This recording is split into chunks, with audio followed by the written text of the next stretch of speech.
Yellow महानगरपालिका न्यादै दुने यागु ज्याखै बारे जानकारी बित उपलब्धि सार्वजनिकरण ज्याजो यागुदु यलो महानगरपालिका विवा यागु वर्तमान कार्यपालिका उपलब्धि सार्वजनिकरण ज्याजोले न्यादै दुने पूर्वाधार विकास, सम्पदा संरक्षण, विपद व्यवस्थापन, वातावरण संरक्षण लगायत क्षेत्र महत्त्वपूर्ण उपलब्धि हासिल यागुका जानकारी बेगु ख पछिल्लो 5 वर्षमा पूर्वाधार विकास, सम्पदा संरक्षण, विपद व्यवस्थापन, वातावरण संरक्षण, आर्थिक तथा सामाजिक विकास लगायतका क्षेत्रमा महत्त्वपूर्ण उपलब्धि हासिल भएका छन्।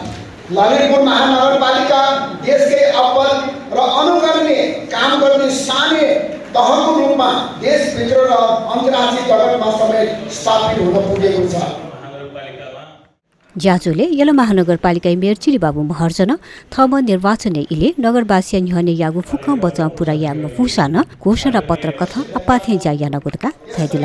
निर्वाचनको समयमा घोषणा पत्रका माध्यमबाट नगरवासीका बीचमा गरिएका केही बाचाहरू पूरा गर्न नसकेको वाक्यात्मक यथार्थ पनि हाम्रो सामुन्ने छ। आदरणीय दाजुभाइ दिदीबहिनीहरू, हाम्रो कार्यकालमा सम्पादन भएका महत्त्वपूर्ण उपलब्धिहरू र सीमितताका कारणले सम्पादन गर्न बाँकी रहेका कार्यहरू समेतलाई विभिन्न समयमा विभिन्न मिडियाका माध्यमबाट सम्प्रेषण गर्दै आएका थियौँ। तर पनि समग्रमा विस्तृत विवरण नगरवासीहरूमा राख्न बाँकी नै थियो। नगरवासीको विश्वासबाट अनुमोदित भएर आएका हामी जनप्रतिनिधिहरूका काम, निर्णय, नतिजा सबै नगरवासीका सामु छलफल हुनुपर्दछ र छन्। वेकल महानगर यात स्मार्ट सिटी, वातावरण मैत्री, सांस्कृतिक सहर रूपे अन्तर्राष्ट्रिय छवि कायम यातना तालाबु दाबियाना दिल। सप्तपाटन पोखरी सहित राजदवन भित्रका 2 वटा समेत गरी 3 वटा पोखरीको आधुनिकीकरण गर्दै पोखरी पुनर्स्थापना गर्ने कार्य सुरु भइसकेको छ। ती पोखरीहरूमा निकट भविष्यमै कमलको फूल फुलाउने योजना छ। ललितपुर महानगरलाई वातावरण मैत्री र बस्न योग्य सहर बनाउने योजना अन्तर्गत साइकल सिटी अभियान अघि बढाइएको छ, जस अन्तर्गत 32.5 किलोमिटर साइकल लेन निर्माण सम्पन्न भएको छ।